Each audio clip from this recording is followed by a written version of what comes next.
Poor single dad let a strange girl stay for one night, unaware she was a millionaire's daughter, and she'd love him. "You should not be out here alone," Jack said, his voice low but firm as the rain splattered heavily on his shoulders. "This is not a good place for anyone to stand around at 2 a.m. The girl turned sharply, startled. Her hair was drenched, strands plastered against her face, her eyes wide with fear darted around before settling on him. "I do not need your pity," she snapped, hugging herself tighter. Jack stepped closer, though not too close. He was still wearing his city sanitation uniform, the reflective stripes glowing faintly under the streetlight. "I am not offering pity," he said. "I am offering a place that has heat, running water, and no knives in the hands of strangers." The girl hesitated. Her lips quivered, not just from the cold. He saw the tremble in her fingers, the way she glanced toward the dark end of the block like she was expecting someone, or afraid someone might come back. "What happened?" he asked, his tone gentler now.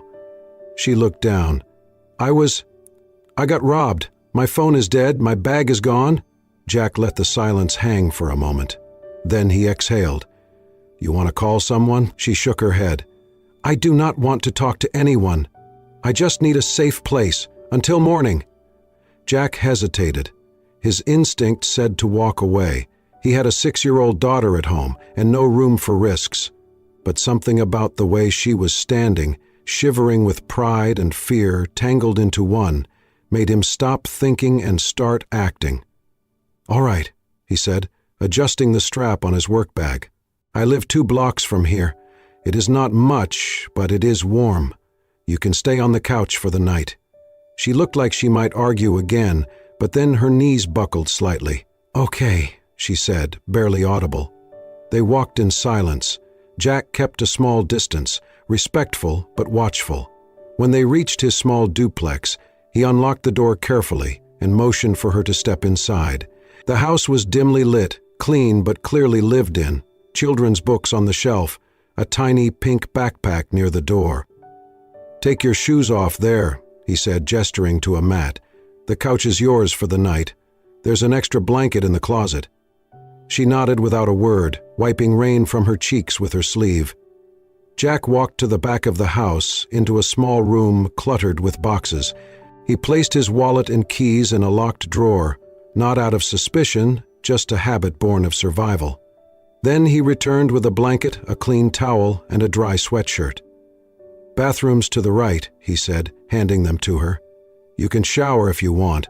The water takes a minute to get warm." She took the bundle with both hands, her eyes flickering briefly toward his face, confused by his neutrality. "Why are you doing this?" she asked, finally. Jack rubbed the back of his neck. "Because you looked like you needed help, and I would hope someone would do the same for my daughter if she ever ends up in trouble." The girl seemed to flinch at the word daughter, but said nothing. While she was in the bathroom, Jack scribbled a quick note and placed it beside a steaming mug of water he heated in the microwave. Then, as quietly as he could, he disappeared down the hallway into the bedroom he shared with his little girl. Emma emerged from the bathroom 20 minutes later, wrapped in the oversized sweatshirt. The house was silent. On the coffee table next to the sofa sat a folded blanket, the mug of warm water, and the note. "If you need to call anyone, the landline is on the wall. Don't hesitate to open the closet for more blankets. Please keep the door closed. My daughter is a light sleeper." She stared at the note for a long moment, her fingers resting lightly on the edge of the cup. The warmth seeped through the ceramic into her skin, and for the first time all night she felt something she had not in days. Safe. She curled onto the couch, pulled the blanket over her, and listened to the rain soften outside. The man who had taken her in had not asked for her name or offered his. He had not made her feel small or indebted or judged. She did not know who he was, but for now that did not matter. She would sleep, and tomorrow she would figure out what to do next. Emma woke to the sound of laughter, light, high-pitched, and unmistakably that of a child. For a moment she was disoriented. The soft blanket around her, the smell of something warm drifting from the kitchen, the murmur of cartoons playing low in the background. It was a far cry from the chaos of the night before. She sat up slowly and blinked against the soft morning light.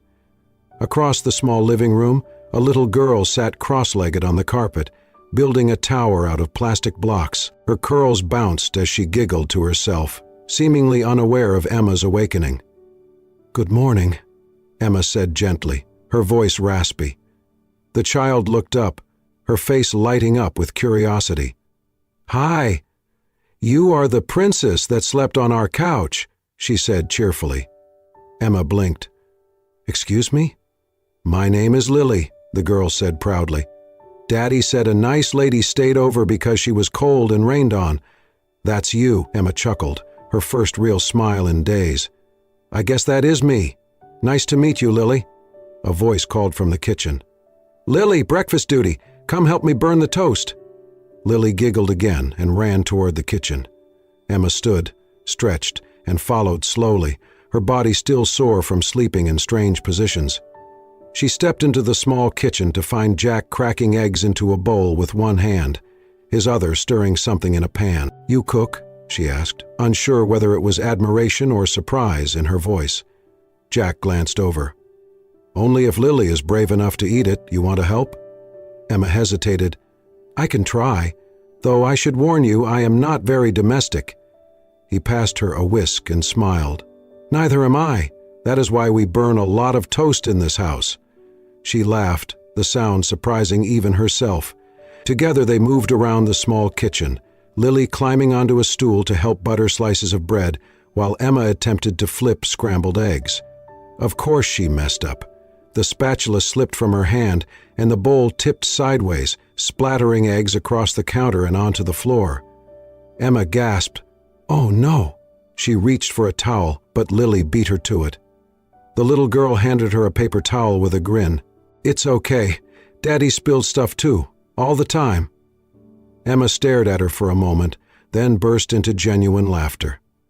Jack said nothing, just smiled as he quietly scooped the rest of the eggs back into the pan and kept cooking. When they finally sat down for breakfast, Emma looked nervously at the plate in front of Jack. She had done her best, but the eggs were overcooked, the toast a little burnt, and the bacon oddly chewy. Still, Jack ate every bite. "This is great," he said with a straight face. "You do not have to lie," Emma replied, raising an eyebrow. "I am not lying," Jack said. "It is edible, that counts." Lily poked at hers, chewing dutifully. Emma tried not to watch. After the meal, Jack stood and collected the dishes. "You two relax. I'll take care of this." Emma offered to help, but he waved her off. As she and Lily moved to the living room, she glanced back and caught a glimpse of him sneaking another plate from the oven, fresh scrambled eggs and toast. He had cooked something else, for Lily, just in case. She said nothing. Later that morning, while Emma helped Lily build a Lego house, the little girl leaned in and whispered, "The eggs Daddy made after were better, but it's okay. He still ate yours." Emma's eyebrows rose. "He made more?" Lily nodded. "But he told me not to tell. Oops." Emma stood up, walked to the kitchen and leaned against the door frame. Jack looked up, caught mid-bite of his second plate of eggs. She crossed her arms. "So I burned breakfast." He smiled sheepishly. "You cooked breakfast. That is what matters." "Why not just tell me?" Jack shrugged. "Because the first time doing something is always messy. You just need someone to eat it anyway." Emma looked at him for a long moment, and something in her chest shifted.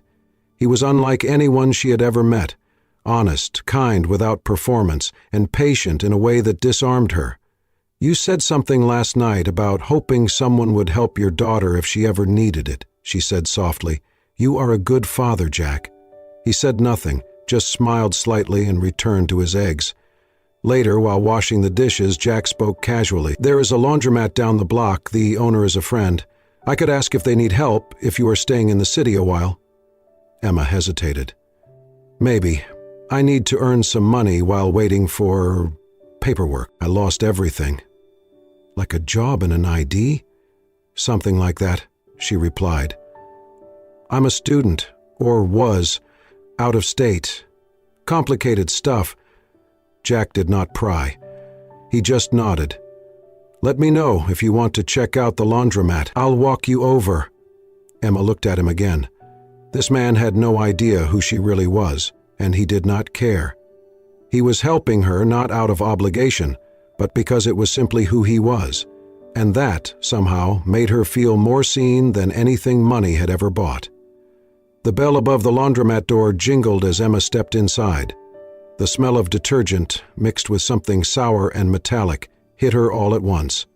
Machines clanked in unison, baskets of clothes overflowed, and the air was warm, stuffy even. A woman behind the counter barely looked up. "You Jack's friend?" she asked. Emma nodded. The woman handed her an apron. "Clock starts now." And just like that, she was in. By noon, Emma's back was sore.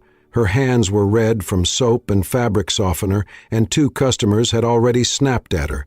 One accused her of shrinking his sweater. Another handed her 3 bags of damp clothes and said, "I expect this by 5, before walking out. She looked at the clock. Only 3 hours in. By late afternoon, she stood in the alley behind the laundromat, slumped against the wall, her apron stained and her cheeks flushed.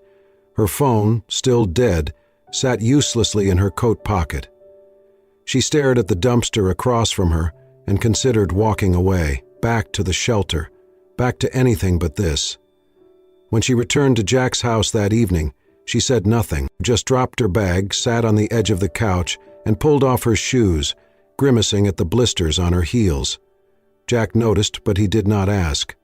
The next morning, Emma woke up to find a pair of clean white sneakers by the door. No tag, no note, but obviously not hers. She picked one up, lightweight, sturdy, exactly her size. Inside one shoe, a small piece of paper was folded neatly. "I figured your feet deserved better.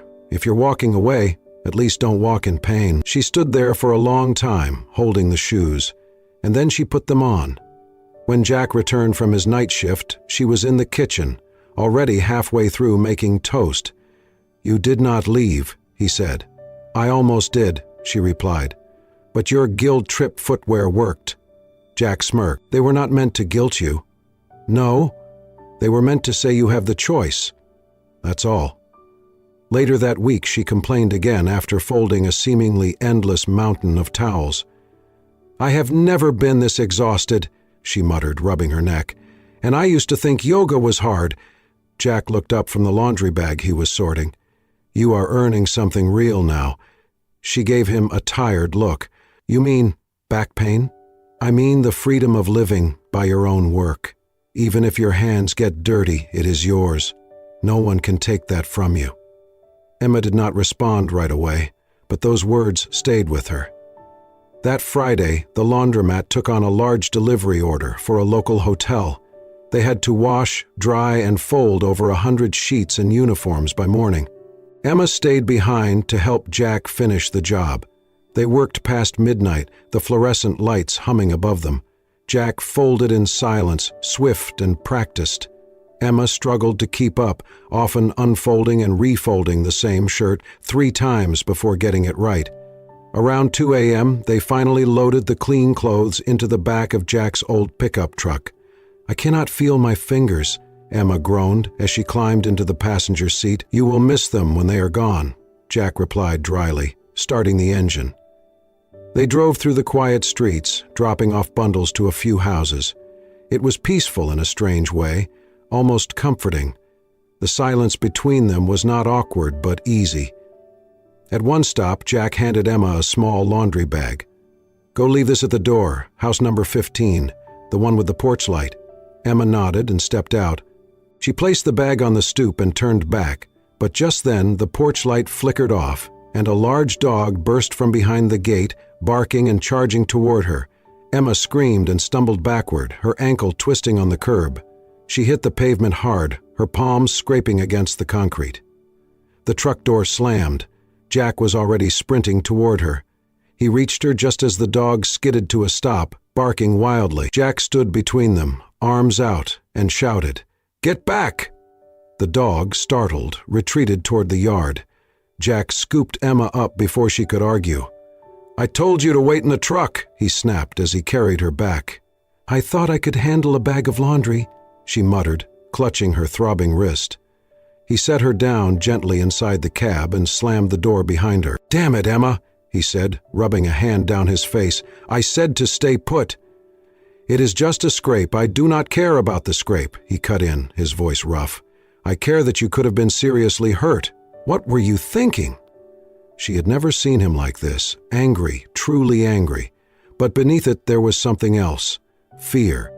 She looked at him for a moment, and then her eyes welled up with tears, not from the pain in her ankle, but from the sudden, overwhelming wave of emotion. "No one's ever yelled at me because they were scared for me," she whispered. Jack sat back, the tension in his shoulders easing. "Well," he said quietly, "you are in the wrong house now." Emma wiped at her cheeks and laughed, a wet, broken sound, and for the first time, it did not feel like a house anymore. It felt like something else, something like home. Emma was folding towels behind the counter when the necklace slipped out. It was a delicate gold chain, thin and elegant, with a single sapphire pendant that caught the light like a drop of blue flame. She had hidden it inside a pocket of her duffel bag, wrapped in an old sock, hoping never to see it again. But somehow, it had made its way into the laundry by mistake. She froze the moment she saw it lying atop the pile of whites. Before she could reach for it, Jack walked past, stopped, and looked down. His gaze landed on the necklace. For a moment, he said nothing. Then, slowly, he looked up at her. She held her breath. "That," he said quietly, "is not something a broke student carries around." Emma hesitated, then reached down and snatched the necklace up, tucking it into her back pocket. "I forgot it was in there," she murmured. "Whose is it?" Emma didn't answer. Jack stepped back, his face tightening. "Who are you really?" Emma swallowed hard. The silence was louder than any shout. "I'm someone who walked away from a world where everything has a price, except love," she said finally. "That's all you need to know." He stared at her for a long moment. "You lied to me." "I didn't lie. I left things out." Jack's voice dropped. "That's the same thing." Emma's lips trembled, but she turned away, her hands trembling. "Do you know what it's like? To be watched every moment of your life? To be told who to love, where to go, what to become? No, Jack said, but I know what it's like to be honest with someone who isn't. They stood there in silence, the hum of machines the only sound between them. Emma felt tears rising but refused to let them fall. Before either could speak again, the door swung open. A man in a leather jacket and ball cap walked in, holding up a smartphone. His eyes locked on Emma. "There she is," he muttered, raising his camera. Emma's breath caught in her throat. The man snapped a photo. "You've been missing for 5 days, sweetheart. Your daddy's offering 6 figures to know where you're hiding." Jack stepped forward. "Hey, get out of here." "Relax, man. I'm just doing my job," the man said, taking another picture. Emma backed away, panic blooming in her chest. Jack moved quickly. He grabbed Emma by the arm and pulled her toward the back exit. "Go, now." They burst out the rear door, Emma panting, her mind spinning. Jack didn't stop running until they reached his truck. "What about Lily?" Emma gasped. "She's at school. I'll get her." Within the hour, Lily was in Jack's arms, confused and sleepy. Jack handed her a juice box and strapped her into the back seat of the truck. Emma watched in stunned silence as he drove them not home, but to the house next door, his neighbor, Mrs. Ramirez. "She'll keep her safe," Jack said. "You trust her?" "With my life," Jack said, his tone firm. Mrs. Ramirez opened the door before he could knock, nodding silently. "Come in, mijo." "I'll keep the little one." Jack leaned down and kissed Lily's forehead. "You'll stay with Grandma Ramirez for a little while, okay? Just like a sleepover." Lily nodded. "Okay, Daddy." Jack straightened, exhaled deeply, and turned to Emma. "Let's go." They drove out of the neighborhood, not speaking until they were on the edge of town. Emma stared at him in the silence, guilt and gratitude battling in her chest. He kept one hand on the wheel, the other resting lightly on his thigh, fingers flexing. Emma realized then that his shirt sleeve was torn. "Your arm," she said suddenly. "What happened?" He glanced down at the bruise forming along his bicep. "The guy pushed me when I tried to block his camera. Why didn't you say anything?" Jack shrugged. "As long as you and Lily are safe, I can deal with a bruise." Emma looked at him, her eyes welling again. In that moment, she realized something. Jack didn't protect her because of who she might be. He did it because of who he was. They returned to the house just after sunset. Jack parked a block away to be cautious, scanning for cars that did not belong. Emma sat beside him, silent, her nerves tight. The porch light was off. Something was wrong. Jack motioned for her to stay in the truck, but Emma had already opened the door. "It's okay," she said. "If someone's come, I need to face it." They walked together toward the house. And then they saw it. A black town car idled in front of the driveway, sleek and gleaming beneath the street lamp. Two men in dark suits stood by the porch. The front door was open. Jack quickened his pace, instinct kicking in. He stepped in front of Emma protectively, just as a third man emerged from inside. He was older, tall, with silver hair impeccably combed back, and a heavy presence that filled the space like thunderclouds. "Emma," he said coldly, "get in the car." Emma froze. Jack didn't. "You her father?" he asked, voice level. "I am Winston Harrington," the man said, his eyes sharp. "You're the man who's been harboring my daughter. I'm the man who gave her a couch when she had nowhere else to go," Jack replied. Winston took a slow step forward, scanning the house with distaste. This place, this life. It's beneath her. You can't possibly think she belongs here." "She made that decision," Jack said. "Not me. You can't keep her here."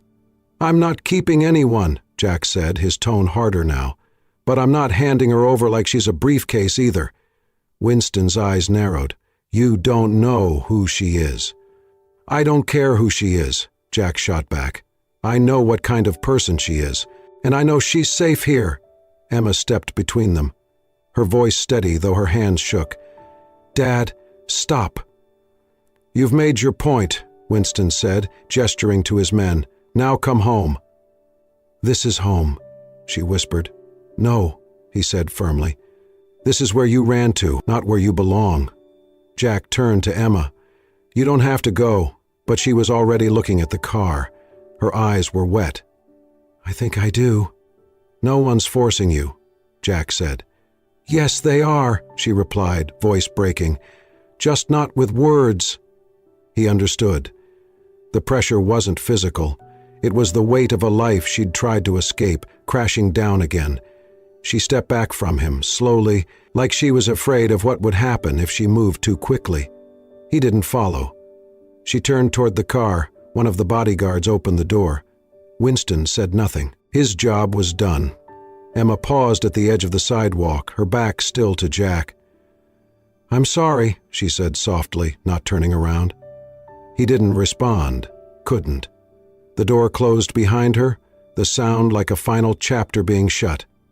Jack stood on the porch as the car drove away, tail lights bleeding into the night. His fists were clenched at his sides, his jaw tight. Inside, the house was quiet, empty in a way it hadn't felt in weeks. He didn't say a word. He just closed the door and turned off the porch light. The days that followed were quieter. Too quiet. Jack went through the motions. He clocked into his night shifts, pushed the broom down city blocks, and came home just before sunrise. But something in him had dulled. His eyes no longer lit up when Lily greeted him in the morning. His hands moved mechanically as he packed her lunch, brushed her hair, and walked her to the bus. He hadn't told her why Emma was gone, just that sometimes people had to leave, and that it wasn't because they didn't care. Lily did not ask many questions, but she stopped humming when she played, and she began to sleep with the lights on. On the fourth day, she started coughing. At first, Jack brushed it off as a cold. She always caught something when the seasons changed. But then came the fever, then the chills, then the trembling that would not stop, even under 3 blankets. By midnight, she was burning up. Jack carried her in his arms to the truck, his keys shaking in his hands. At the hospital, the fluorescent lights made everything seem harsher. Too white, too bright. A nurse took Lily into triage while Jack paced behind the front desk, waiting for someone to call his name. Finally, a woman approached. "We need a $600 0-cent deposit for admission." Jack pulled out his wallet, knowing it was pointless. He had just over $100 to his name. "Can I pay part now?" he asked. "I'll cover the rest in a few days." The woman hesitated. "A hospital policy is, please," Jack said, voice cracking. "She's 6 years old." He was still arguing when a voice cut through the hallway behind him. "I've got it." He turned.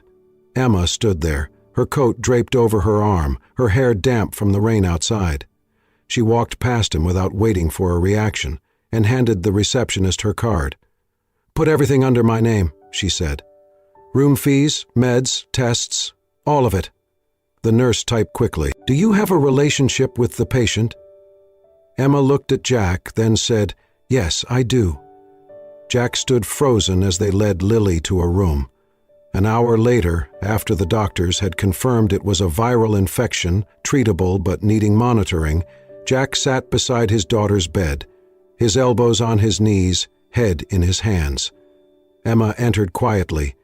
He didn't look up right away. When he did, his voice was low. "You didn't have to do that." She sat in the chair next to him. "I know." He exhaled shakily. "I'm sorry. You shouldn't have been dragged into this."